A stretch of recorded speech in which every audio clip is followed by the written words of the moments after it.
Сәлем достар. Мен бүгінгі кешкі асқа осындай манты жасағалы жатырмын. Ең бірінші қамырымызды илеп, емін қандырып, осылайынан өзімізге керекті көлемде жайып аламыз.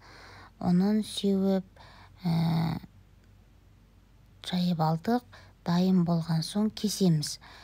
Кесіп болған соң, оның қалған бәрін орамалмен жауып қоямыз, себебі ол кеуіп қалмау үшін. Енді салмасына фарш, картоп, морковь, пияз, тұз, бұрыш дәміне қарай қостым. Енді осы жерде қызым келді көмекке, екеуміз тез мантыны жасап тастадық. Осымен енді мантымыз дайын, салмасында подливіне морковь, пияз қосылды.